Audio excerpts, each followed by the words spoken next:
ఇప్పుడు ల్యాండ్ అవుతున్నప్పుడు ల్యాండ్ అయిన తర్వాత పైలట్ అనౌన్స్మెంట్ చేశారు ఫ్లైట్ లో, అల్లూరి సీతారామరాజు అంతర్జాతీయ విమానాశ్రయంలో మీ అందరికీ కూడా స్వాగతం అని.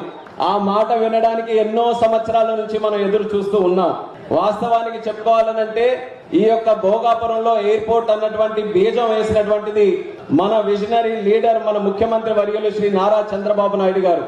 ఆ రోజు ఉత్తరాంధ్ర అంతటిని కూడా కలిపికట్టుగా మనం అభివృద్ధి చేయాలనంటే ఒక ప్రాజెక్ట్ అందరికీ ఉపయోగపడే విధంగా, కనెక్టివిటీని పెంచే విధంగా ఇక్కడ చేయాలనే ఆలోచనతో అప్పుడు మన ఉత్తరాంధ్ర నుంచే పార్లమెంట్ సభ్యుడిగా కేంద్ర మంత్రిగా ఉన్నటువంటి పోసుపాటి అశోక్ గజపతిరాజు గారి తాలూకు ఆధ్వర్యంలో ఆనాడు 2016లో కేంద్ర ప్రభుత్వం నుంచి ఇన్ ప్రిన్సిపల్ అప్రూవల్ ఈ భోగాపురం ఎయిర్పోర్ట్ కోసం చేసుకోవడం జరిగింది. కానీ తర్వాత ప్రభుత్వం మారడం వల్ల, అనేక కారణాల వల్ల, అనేక ఇబ్బందులు రావడం వల్ల ఆలస్యమైనా మళ్ళీ ఆ భగవంతుడి అవకాశం నాకు కల్పించాడు.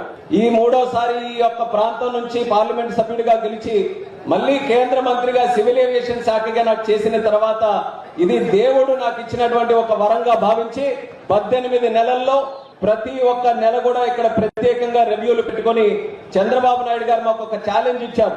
ఎప్పటికల్లా పూర్తి చేస్తారని మొదటి నెలలోనే ఇక్కడ రివ్యూ మీటింగ్ పెడితే ముఖ్యమంత్రిగా ఆయన అడిగిన తర్వాత మేము డిసెంబర్ 26కి ఇది కంప్లీట్ చేయాలని ఉంది సార్ అని చెప్తే, డిసెంబర్కి కాదు ఉత్తరాంధ్ర అభివృద్ధి చెందడానికి ఇది ప్రధాన కారణం కాబోతుంది కాబట్టి 6 నెలల ముందే దీన్ని పూర్తి చేయాలని ఆ రోజు చెప్పారు. ఆయన ఇచ్చినటువంటి మాటని శాసనంగా తీసుకొని 6 నెలల ముందే పూర్తి చేయాలన్న ఆలోచనతో ఎంత ఫాస్ట్ గా ఈ ప్రాజెక్ట్ ని నడిపించామో మీ కళ్ళ ముందు మీరే అందరూ కూడా చూశారు.